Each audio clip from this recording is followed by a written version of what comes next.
Halo, apa kabar Sobat Uta dimanapun Anda berada? Senang sekali kita berjumpa lagi tentunya dalam program Uta Bicara. Talkshow-nya Uta 45 Jakarta berbagi masalah terkini, meluaskan informasi dan temukan solusi.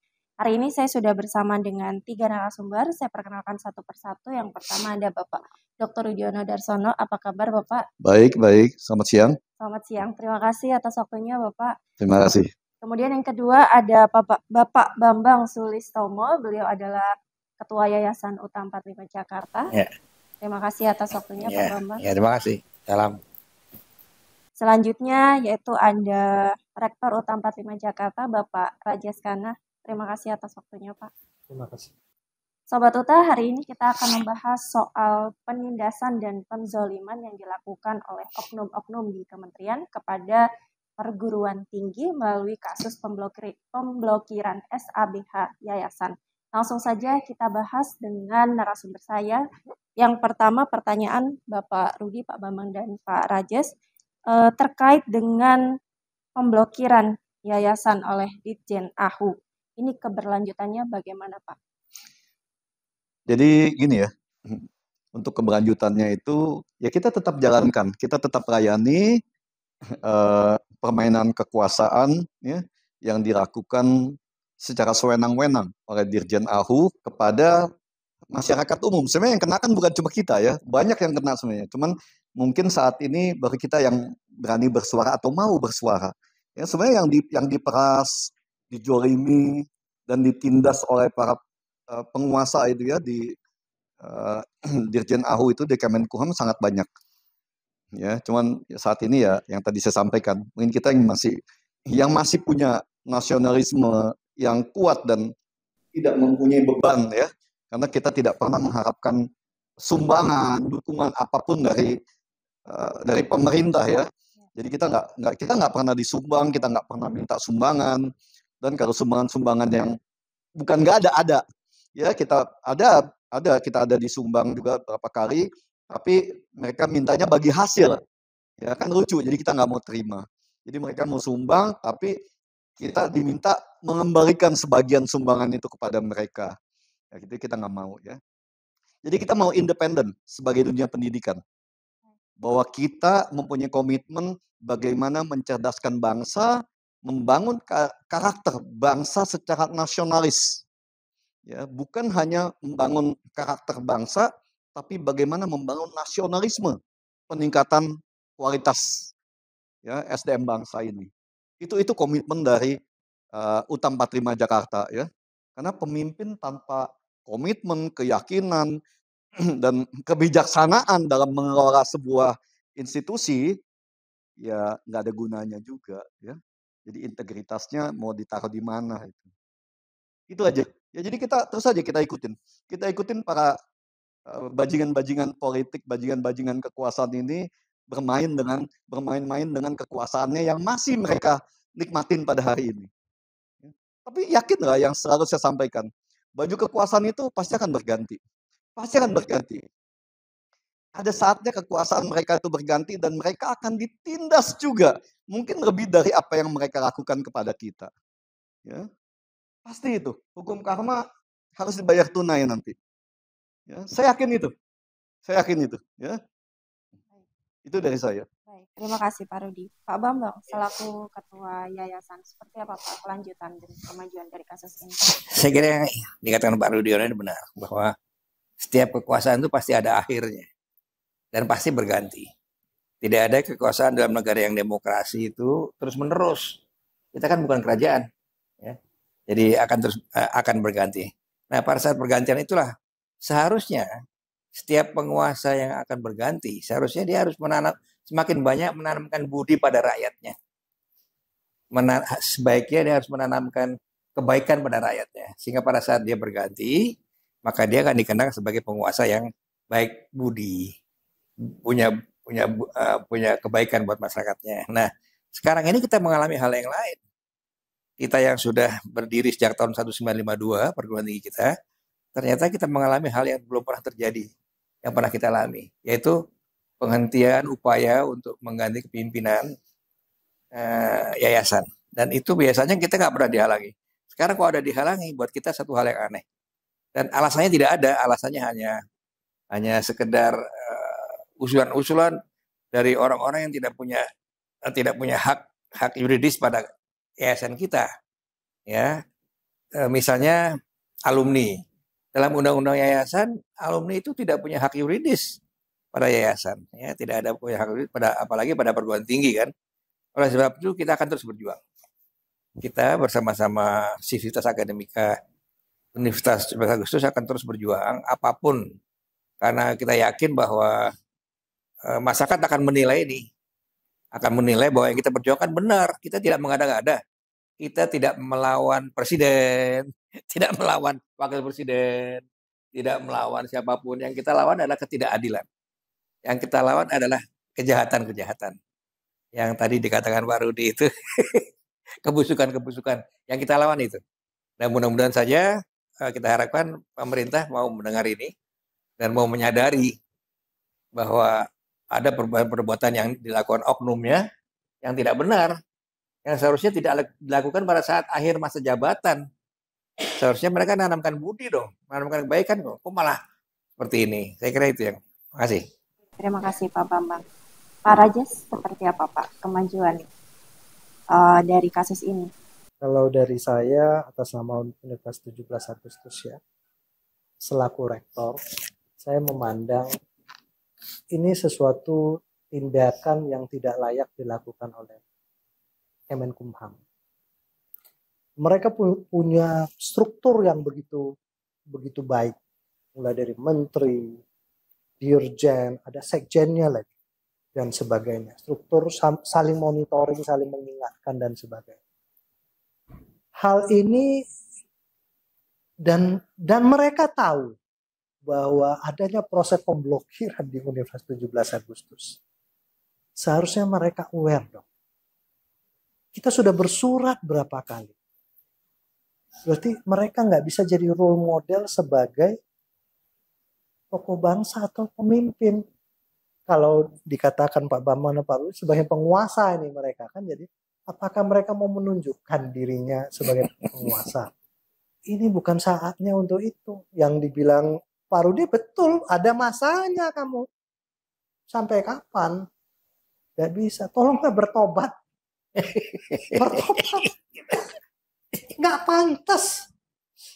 Seorang udah levelnya menteri, levelnya dirjen itu dipilih. Itu gak main-main loh. Pokoknya yang dipilih itu pasti orang yang intelek, yang punya integritas yang tinggi. Tapi kok lakukan hal yang bodoh seperti ini gitu loh. Nah, ini nggak pantas.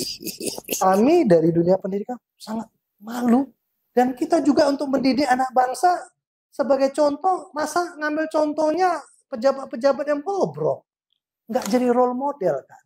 Nah, ini ayolah, mereka harus sadar kalau salah akuin aja salah, udah beresin, selesain, nggak usah terlalu banyak bermain drama. Ini bukan sinetron, banyak dramanya. Jadi menurut saya tunjukkan, kami dari akademisi tunjukkan integritas kamu, bahwa kamu itu kalau salah akuin terhadap kebenaran itu sendiri. Mereka sudah tidak punya lagi rasa malu. Nah, Ya, itu. Tidak ada lagi rasa malu bahwa mereka itu sekarang ini sedang disorot, bukan cuma oleh masyarakat, ya, tapi oleh dunia dengan kacaunya situasi Indonesia pada hari ini. Ya inilah karena banyaknya penguasa-penguasa bobrok seperti ini. Mereka bukan pemimpin. Mereka ini mencoba bermain dengan kekuasaannya yang saya sampaikan tadi, ya, dengan kewenangannya untuk mencari keuntungan, mencari uang, mencari kemewahan untuk kepentingan pribadi mereka dan kelompoknya. Ini yang permasalahan yang terjadi di Indonesia hari ini. Mencoba memeras ke sana ke sini. Ini dengan kekuasaan mereka itu, mereka mencoba untuk memeras.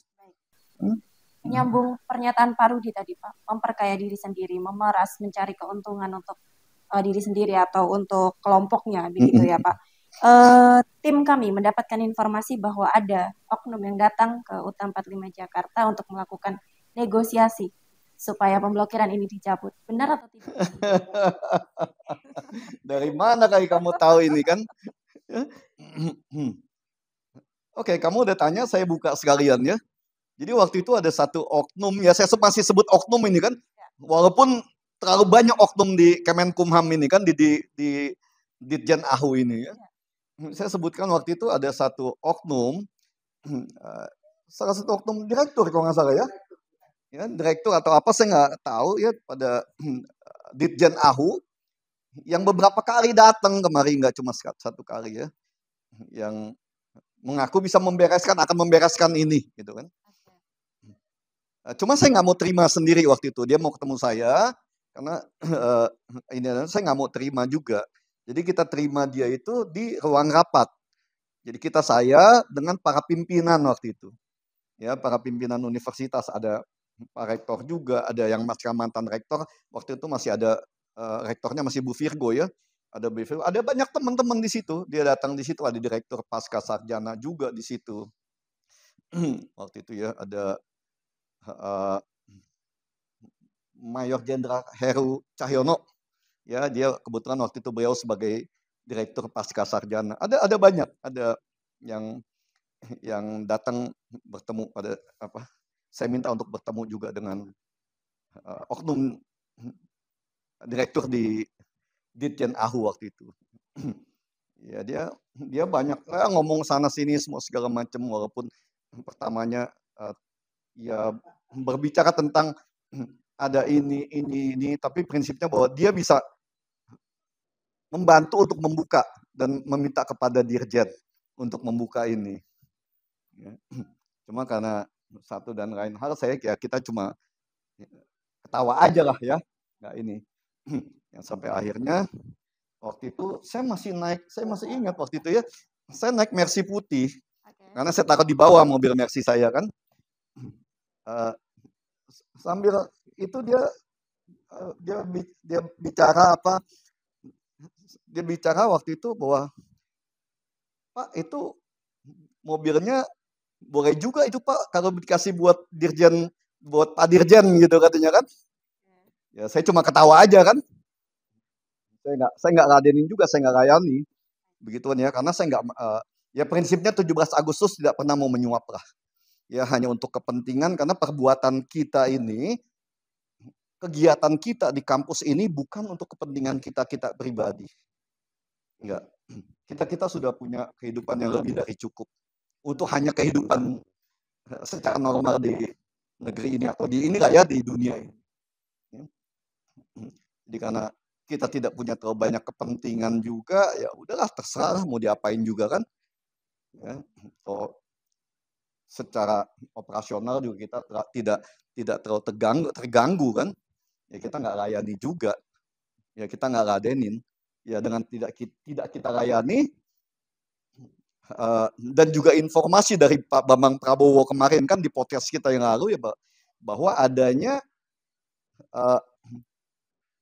permainan atau intervensi mafia tanah juga di sini kan, yang memberikan uang sekitar 2 miliar untuk dibagi-bagi di lingkungan Direktur Jenderal AHU itu, ya, dari mafia tanah itu yang kita juga nggak tahu karena Pak Bambang Prabowo juga tidak menyebutkan siapa orangnya. Tapi secara tegas dia sebutkan bahwa ada peredaran uang 2 miliar yang dibagi-bagi di sana untuk memblokir yayasan kita. Nah untuk membuka itu, saya diminta mobil saya pada hari itu. Jadi itu aja informasi yang kamu terima itu yang bisa saya sampaikan. Jadi ini UTA 45 menolak untuk melewati jalan patas. Ya enggak, Pak, artinya? Ya kita nggak mau. Kalau jalan pintas secara melawan hukum, itu kan melawan hukum, itu pidana, itu penyuapan kan. Jadi UTA 45 diminta untuk melakukan sebuah tindak pidana penyuapan kepada seorang pejabat negara kan. Walaupun pejabat ini bandit gitu kan. Ya kita nggak mau untuk ke sana. Baik. Artinya akan terus mengikuti proses yang berlaku sesuai bagaimana hukum berjalan ya Pak? Kita ikutin aja. Kita ikutin, mau dibawa kemanapun kita akan ikutin. Andai kata pemblokiran ini tidak dibuka, seperti apa Pak Rudi? Ya yang tadi kita sampaikan ya, bahwa kita bersama-sama ini semuanya ini kan kita ini adalah bakti kita untuk bangsa. Ya bakti kita untuk Indonesia, yang katanya untuk Indonesia emas. Bakti kita untuk Undang-Undang Dasar 45 yang katanya untuk mencerdaskan bangsa. Ya, kalau ini masih terus dihalangi dengan adanya oknum-oknum setelah kita buka semua gini juga ya, masih dihalangi. Ini kan berarti ini adalah pembodohan. Pembodohan kepada masyarakat Indonesia. Yang seperti disampaikan ya oleh beberapa pejabat atau penguasa negara ini yang katanya bahwa pendidikan tinggi itu bukan kebutuhan pokok. Kan itu ya. Jadi kuliah itu adalah kebutuhan tersier. Ya, ini kan suatu statement yang menurut saya ya sebagai seorang pendidik dan saya besar di Eropa ya, ini adalah sebuah keputusasaan dari para penguasa saat ini ya. Karena mereka bingung, mereka ini sedang bingung, nggak tahu mau ngapain dengan gejolak politik yang ada pada hari ini ya. Yang saya sampaikan tadi, baju kekuasaan pasti ada batas waktu yang dia mesti lepas. Pada saat dia lepas, dia nggak tahu dia mesti ngegantung atau nyantolnya kemana supaya dia nggak masuk dalam satu kasus-kasus yang saya yakin akan sangat banyak kali dibuka. Ini kan begitu banyak perbuatan kotornya kan. Apakah ini akan dibuka atau tidak? Tergantung nanti para pemimpin selanjutnya, para yang terpilih selanjutnya untuk memimpin bangsa ini. Kita berharap mereka bisa menjadi pemimpin, ya, mengayomi. Bukan seperti hari ini mereka coba memeras rakyatnya sendiri kan. Ya, itu yang kita harapkan. Baik. Terima kasih Pak Rudi. Saya ke Pak Bambang. Pak Bambang, kalau dari semua bukti yang kita punya dan segala proses yang telah kita ikuti, ini kan sudah sesuai Pak. Bagaimana tanggapan Pak Bambang nanti kalau misalkan kasus pemblokiran akhirnya tidak dibuka oleh atau tidak dimenangkan lah sama PT UN, gimana tanggapan? Ya, kita kan harus ingat filosofi kita milih pemimpin untuk apa. Milih pemimpin itu agar supaya dia berkuasa bisa ngatur kita. Dan ngatur kita itu kan nggak semua pemimpin bisa ngatur manusia, ngatur masyarakatnya. Kalau dia tidak adil. Oleh sebab itu pemimpin itu harus adil. Dari mana dia bisa adil? Dia harus bisa mampu menegakkan hukum. Bukan hukum dipakai untuk menekan orang, untuk kekuasaan, untuk semenang-menang. Tapi hukum untuk melindungi rakyat. Jadi pemimpin yang benar itu adalah pemimpin yang ingin didukung rakyat. Nah, didukung rakyat itu ya bisa dengan kekerasan, tekanan, tapi juga bisa dengan perlakuan yang adil. Pilih mana? Kalau dengan kekerasan dan tekanan biasanya dia nggak abadi lah pemimpinnya. Mungkin selama dia hidup orang masih takut, tapi setelah dia mati dikenang sebagai pemimpin yang amburadul, pemimpin yang kejam. Jadi pemimpin itu biasanya cari nama yang baik. Tapi kalau sebab itu saya bilang tadi, kalau sekarang pemimpin itu tidak mencari nama baik, kemudian sewenang-wenang sebelum dia berakhir, itu salah sekali. Nah, oleh sebab itu kita akan terus berjuang lah. Tadi misalnya kan saya bilang tadi, misalnya berjuang, kalau misalnya nanti ada mahasiswa yang mau rame-rame mengadu ke DPR, ke MPR, saya akan ikut. Sekali ini saya ikut. Ikut dengan bawa bendera merah putih di depan. Dengan mahasiswa ke MPR, saya akan ngadu bahwa ini. Apalagi kalau misalnya ada teman-teman polisi ngetok kepala saya kan, waduh saya kena ketok, itu akan lebih baik. Jadi akan jadi viral. Sebab kalau tidak, ini nggak akan didengar. Tapi mudah-mudahan saja dengan acara kita ini, para pemimpin mendengar ini dan kemudian berpikir dengan baik. Kenapa sih perguruan tinggi kita ini kok dibuat dizolimi seperti ini? Mungkin mereka berpikir ya sudahlah, jangan diterusin deh. Ini perguruan tinggi yang benar nih, masa dijolimi. Mudah-mudahan begitu. Saya yakin masih banyak orang baik itu ya. Di pemerintahan hari ini saya sangat yakin masih banyak orang baik. Ya, tapi mereka juga mungkin bingung ya karena nggak tahu. Dan satu lain hal saya nggak ngerti kenapa mereka diam gitu kan. Masih banyak orang baik yang saya yakin punya rasa nasionalisme yang tinggi untuk bagaimana menyiapkan SDM bangsa ini ke depan. Ya, seperti kita kemarin itu podcast kan, supaya Indonesia Emas 2045 ini tidak menjadi Indonesia cemas. Kan itu. Ya. Betul. Apalagi sebentar lagi nih ya Pak, 2004. Ya. Baik. Pak Rajes nih Pak, gimana Pak pertanyaan yang sama dengan Pak Bambang? Kalau menurut saya itu PT UN ini kan sudah berlangsung di pengadilan. Itu kalau saya mengikuti proses persidangan dan saksi-saksi dan juga dari kuasa hukum Kemenkumham, itu tidak ada tidak ada ruang bagi Menkumham untuk menang. Pak, Surat kuasanya aja nggak ada kok. nggak ada. Surat kuasa dari tergugat aja tidak diberikan, itu baru diberikan setelah kesidangan yang ke-10 kalau nggak salah. Baru dia bisa memberikan surat kuasa itu. Itu pun tanggalnya setelah persidangan berjalan sekian lama itu. Hampir 1 bulan kalau nggak salah itu baru. Mendapatkan diskresi dari hakim yang seharusnya itu ditolak. Seharusnya itu nggak bisa. Bagaimana salah satu pihak bisa bersidang tanpa surat kuasa dari tergugat pada saat tergugatnya tidak hadir. Jadi dia mewakili siapa ini? Kan itu kan? Wakilin siapa ini kalau ada satu mengaku kuasa tapi tidak memegang atau mempunyai surat kuasa? Sedangkan surat kuasa ini kan legalitas dia untuk bersidang. Legalitas dia sebagai wakil. Legalitas dia sebagai kuasa dari pihak yang menguasakan atau memberikan kuasa ini. Nah, pada saat dia tidak punya legalitas itu, siapa dia di persidangan itu? Mewakili siapa dia?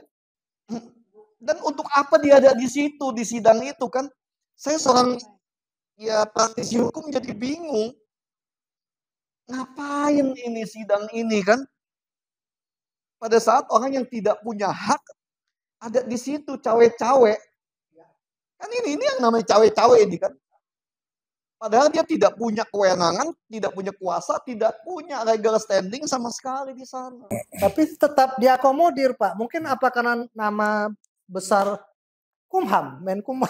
Nggak ngerti saya. Nanti apa karena dia dari kelompok penguasa yang berkuasa saat ini atau gimana saya nggak ngerti. Tapi kan hukum tidak boleh membedakan. Ya, kenapa Dewi Keadilan itu matanya ditutup? Bukan buta, bukan. Tapi bahwa dia tidak boleh melihat untuk membeda-bedakan. Siapa penguasa, siapa rakyat, siapa orang kaya, siapa orang miskin, tidak. Ya, makanya saya pernah ngomong, lebih baik negara ini dipimpin sama robot. Ya, robot kan nggak ada keberpihakan karena perasaan. Kalau perasaannya baik, hatinya baik, nggak apa-apa. Oh, ini perasaannya perasaan penjahat semua kok. Kan gitu. Ya, perasaan maling semua, bandit semua di sini kan. Mau apa? Jadi penekanan saya adalah tidak ada ruang untuk mereka bisa menang. Kalau itu pun menang, ada putusan yang dibuat NO lah atau itu sudah ada skenarionya berarti. Ada pengaruh, pengaruh. Sudah ada skenario yang mereka buat. Kami ini merasa dijolimin, kami sudah mengadukan. Kalau ini juga masih berpihak ke pihak itu, kita sudah nggak tahu kita harus mengadu kemana. Contoh kasus Peggy aja Pak ya. Nah, ini kita aja institusi seperti itu, apalagi rakyat kecil. Udah deh, ini cuman bermain drama-drama saja. Kejahatan hukum udah. Kejahatan hukum. Sudah masuk kejahatan hukum. Apapun tindakan selanjutnya, bahwa ini adalah kejadian ini adalah sebuah kejahatan hukum. Dan banyak juga pejabatnya yang justru nggak tahu malu ya. Mereka masih bisa tertawa-tawa bercerita seperti ini. Saya nggak ngerti. Apa karena pemimpin di atasnya juga tidak punya rasa malu lagi? Ya, saya juga nggak ngerti deh. Mungkin karena bisa diatur-atur, Pak. Ya, yang saya bilang, karena kekuasaan hari ini itu bukan tentang nasionalisme atau demokrasi, bukan. Tapi bagaimana penguasa itu bermain dengan kekuasaannya, berdagang dengan kewenangan. Untuk mencari kenikmatan. Iya, mencari masalah. Jadi mereka ini kan mencari untuk menjual masalah. Disinilah kita akan melihat dan membuktikan hakim kita itu independen atau tidak. Hakim kita itu bijaksana atau tidak. Adil atau tidak. Kita berharap itu. Karena yang saya sampaikan, sebenarnya masih banyak orang baik di negeri ini. Tapi situasi yang kadang-kadang membuat mereka jadi bandit, jadi penjahat. Saya yakin masih banyak orang baik. Ya, bagaimana Pak Bambang? Jadi begini, Dewi Keadilan tadi Pak Rudi kan bilang ditutup matanya. Saya kira kurang. Tutup hidungnya juga. Karena apa? Sebab uang dolar sama uang rupiah baunya beda. Pak, orang netizen jangan bisa bernapas. Orang yang datang parfum yang mahal dengan parfum yang murah beda. Oh, gitu. Tapi juga tutup kupingnya juga. Kenapa? Supaya nggak ada bisikan-bisikan. Pak nanti gua kasih mobil ya, gua kasih apa. Tutup kuping, jadi bukannya mata, hidung dan kuping tutup semuanya baru tuh adil bener. Kalau enggak ya sama kayak kamu kan. Kalau Pak Rajas, Pak Rudi parfum ini kan beda. Oh, ini kok parfum Pak Rajas harganya mahal, Pak Rudi nggak mahal kan bisa juga gitu kan. Harus dihitung tutup juga. Oke, jadi tutup mata, hidung, Loh, telinga ya Pak? Telinga. Tapi bukan dimatikan kan Pak? Enggak gitu. Buka hati nuraninya. Ya, saya kira itu. Saya kira ini kesempatan buat teman-teman yang sedang berkuasa sekarang. Cobalah mengembalikan kekuasaan itu untuk lebih bijak di akhir masa jabatannya. Sehingga akhir masa jabatan itu mereka kesannya sama kita perguruan tinggi nih baik. Di UNER aja dekan FK setelah protes mahasiswa Sivitas Akademika dikembalikan jabatan dekannya oleh rektornya dan tidak ada yang ngaku salah. Dari mana bisa begitu kan? Nah, kalau kita bisa seperti itu, ya kita juga akan mengharapkan bisa seperti itu. Kalau enggak ya kita akan teruskan tadi itu saya bawa bendera merah putih di depan. Terima kasih. Ada yang lucu, ada ya. Ada beberapa pejabat tinggi dari kementerian ya, dari teman-teman dari istana yang menanyakan tentang pejabat di Kemenkumham ini. Oh, si ini gimana di Ditjen Ahu ya? Si ini gimana nih? Karena dia ada bicara untuk supaya bisa pindah nanti ke sini setelah habis ini ya. Setelah habis masa jabatannya yang di sekarang ini ya. Teman-teman ada tanya juga. Saya sampaikan pada mereka, jangan itu bandit itu. Masuk ke tempat kamu, nanti tempat kamu bisa dikotorin semua. Karena jiwa mereka jiwa bandit. Ya, sudah terbiasa menjadi bandit di sana. Saya sampaikan apa adanya kepada teman-teman di departemen yang sekarang ini ada dimintakan gitu kan. Ini gimana dia ada minta ini. Saya bilang janganlah. Ya, karena kita kan diskusi sebagai teman ya. Janganlah. Ya, nanti akan merusak tempat kamu malah gitu kan. Baik. Yang saya sampaikan banyak yang baik di departemen di istana semua. Masih banyak orang baik. Ya. Tapi kadang-kadang mereka tidak bisa berbuat apa-apa. Gitu kan. Ya, mudah-mudahan di penyaringan pejabat untuk ke depan nanti itu bisa dilakukan dengan proper, ya, bukan fit and proper test. Disumpah hanya untuk disumpahin masyarakat kan, disumpahin rakyat gitu kan itu. Ya kita berharap lah, ya karena tanpa optimisme, ya untuk apa kita bernegara kan? Ya. Kan itu. Ya, kita bernegara karena kita ada satu optimis ke depan kita bisa lebih baik. Baik. Bicara tentang optimisme Pak Rudi. Ini kan kita semua sudah jelas ya. Bukti, alasan, kemudian ada permintaan yang mengada-ngada. Seharusnya sih bisa dibuka. Nah ini optimisme ke depan dari Yayasan dan juga UTAM 45 sendiri seperti apa? Kalau ditanya ke saya, ya saya sangat optimis dan harus selalu optimis. Karena tanpa optimisme itu, yang saya bilang tadi, kita nggak punya masa depan. Ya, apapun keputusannya itu tidak akan pernah mengganggu hidup-hidup kita. Karena yang saya sampaikan tadi, kita ini para pimpinan UTA, kita berjuang di sini bukan untuk kepentingan. Kalau kita berjuang untuk kepentingan kita pribadi, kita nggak ada di sini nih. Kita nggak ada ngomong-ngomong tentang kita buka borok-borok dari para bandit di Kementerian Hukum dan HAM ini kan di Ditjen Ahu. Mereka punya kekuasaan dan punya teman-teman yang pasti lebih hebat dari kita. Tapi karena kita tidak punya kepentingan, ya kita buka semua. Ya, nggak ada yang kita khawatirkan untuk kita tutupi, enggak. Ya, jadi asal kalian tahu semua, kita memimpin kampus ini tanpa kepentingan pribadi, kecuali kepentingan peningkatan SDM bangsa ini ke depan. Ingat ya, kalau kita mau bangun bangsa, itu yang dibangun itu bukan jalan raya. Yang dibangun itu bukan bandara. Yang dibangun itu bukan jalan tol. Tapi bagaimana membangun manusianya. Ya, agar manusia-manusia ke depan bisa SDM-nya bisa baik, bisa meningkat. Supaya mereka bisa mempunyai masa depan. Membangun atau membuat apa mimpi-mimpi kita itu menjadi sebuah kenyataan. Ya. Itu yang harus benar-benar dipikirkan. Kita sebagai pendidik itu selalu memberikan fondasi kepada mereka. Ya, kita nggak berikan ikan, kita kasih pancingnya. Ini loh, saya kasih kamu pendidikan kamu, supaya nanti kamu bisa menjadi cerdas dan menghidupi kehidupan kamu sendiri. tidak menyusahkan yang lain.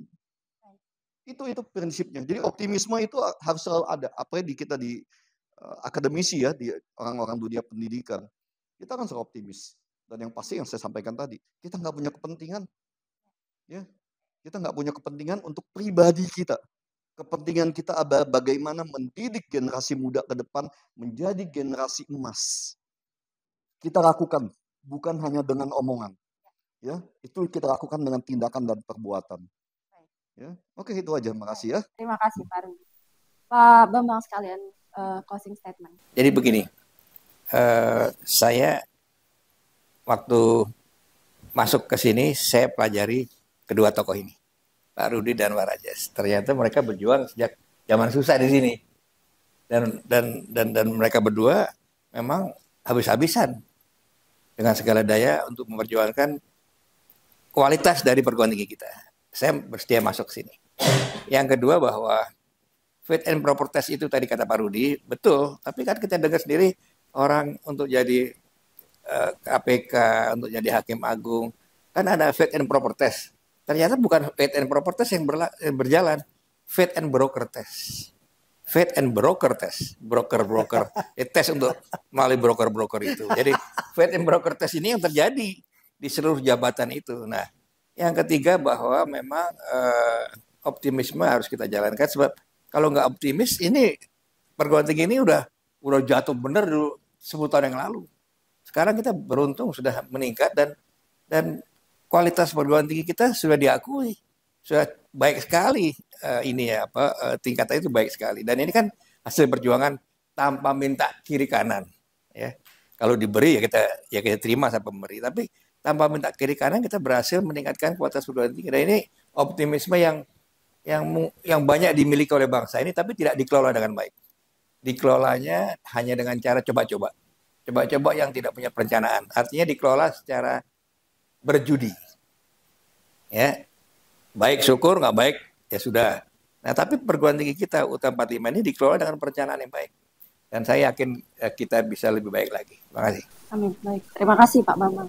Pak Rajas sekalian closing statement Pak Rajas. Ya, kalau dari saya, bangsa ini butuh berubah. Pendidikan national character building harus dibangun. Karena yang duduk-duduk sekarang di baik oknum-oknum di kementerian dan sebagainya, ini orang-orang intelek. Kalau saya cek tuh rata-rata pendidikannya minimal itu master ya. Master, doktor. Tapi kok dia pakai pengetahuan, intelek dia, atau integritas dia untuk menzolimin orang lain. Atau mencelakakan orang lain. Untuk kepentingan diri sendiri maupun kelompoknya. Dan ini melanggar etika bangsa. Ideologi bangsa. Kita harus rubah nih. Harus mulai dari mana ini? Harus mulai dari mana? Apakah ke depan dengan pemerintahan baru ke depan akan berlaku hal yang sama seperti sekarang atau tidak? Ini renungan bagi kita semua. Kita harus reevaluasi. Layak nggak sih yang sekarang ini terjadi? Dan kita harus rubah Indonesia baru. Saya harap ke depan itu nanti, yang tadi kamu bilang kita mulai dari mana? Saya sangat berharap masing-masing ya penguasa nanti itu memulai dari dirinya sendiri. Ya, perbaikin karakternya sendiri. Perbaikin national character building. Bukan character building aja. Karena kalau kita hanya membangun character building, kita hanya membangun sifat-sifat maling nanti. Ya, sifat-sifat pemarah, sifat-sifat penguasa jolim. Tapi bagaimana kita membangun national character building? Ya, pembangunan manusia yang nasionalisme berpikir tentang masa depan bangsa dan negara ini. Itu yang harus kita lakukan dari kita masing-masing. Ya, kita nggak usah ngarepin orang lain. Yang kita berharap itu. Jadi pemimpin ke depan itu adalah pemimpin yang mau memikirkan bagaimana masa depan bangsa ini dimulai dari dirinya sendiri. Ya, itu bersihkan diri kita sendiri. Walaupun kalau kamu mau berbuat gitu, musuh kamu akan banyak. Orang-orang bayaran akan banyak menjatuhkan fitnah kepada kamu. Tapi nggak apa-apa, ya. Bung Tomo dulu mengorbankan jiwa, raga, dan keluarganya ditinggalkan untuk pembebasan Indonesia dari penjajah. Sekarang kita dijajah justru oleh bangsa kita sendiri. Rakyat Indonesia dibodohkan justru oleh saudaranya sendiri, oleh pemimpin yang katanya bangsanya yang mempunyai nasionalisme. Itu kondisi pada hari ini. Ya, makanya kemiskinan, kebodohan, itu dipelihara pada hari ini. Jadi ke depan saya berharap pemimpin ke depan itu adalah pemimpin yang mau memulai pembangunan bangsa dan negara ini dari dirinya sendiri. Itu yang saya sangat berharap ke depan. Jadi optimisme harus selalu ada. Kita nggak boleh kehilangan sedikit pun rasa optimis tentang Indonesia Emas. Bahwa kapan Indonesia Emas itu bisa terjadi, sama-sama kita usahakan itu. Ya, kita nggak usah kasih target harus 2045, nggak usah kita. Ayo sama-sama kita sejahterakan rakyat ini. Kita berikan keadilan. Jangan beri ruang kepada mafia-mafia hukum untuk bermain, berdagang nyawa-nyawa anak bangsa. Jangan buat mereka itu menjadi pedagang keadilan. Itu yang harus diinikan. Jadi harus cari pemimpin dunia hukum itu yang paling penting. Mempunyai integritas dan bukan hanya integritas. Karena integritas tanpa pengawasan itu omong kosong. Ya. Dan pada prinsipnya mereka ini kan berdagang untuk mencapai posisi tertinggi juga kan mesti bayar. Ya. Jadi pengawasan terhadap mereka itu juga harus benar-benar dijalankan dengan sangat ketat. Ya, kalau sudah pengawasan ketat, yang tadi saya bilang seorang pemimpin harus mempunyai komitmen terhadap masa depan bangsa ini. Kalau dia ada salah, siapapun dia harus mendapatkan tindakan yang layak sesuai dengan undang-undang yang ada. Kita punya undang-undang, kita punya aturan. Untuk apa? Untuk jadi pajangan? Kan enggak. Untuk diperdagangkan. Karena founding father kita tidak pernah mengajarkan itu. Bung Tomo tidak pernah mengajarkan itu. Ya. Jadi itu yang harus sama-sama kita jalani. Ya, jadi saya jadi banyak deh itu. Baik. Luar biasa sekali. Karena terbatas waktu, Pak Rudi, Pak Bambang, Pak Rajes, terima kasih banyak sudah menyempatkan waktunya untuk berbincang bersama di program Uta Bicara, dan juga Sobat Uta serta para petinggi di PT UN dan Kemenkumham. Kami berharap dan kami juga masih yakin bahwa banyak orang yang baik dan jujur. Jadi kasus ini pun juga menjadi titik balik gitu ya Pak ya, seperti apa nanti PT UN dan Kemenkumham bekerja sesuai dengan tugasnya atau tidak. Terima kasih. Pamit undur diri. Jangan lupa saksikan program Uta Bicara, talkshow-nya Uta 45 Jakarta. Berbagi masalah terkini, meluaskan informasi, dan temukan solusi. Sampai jumpa.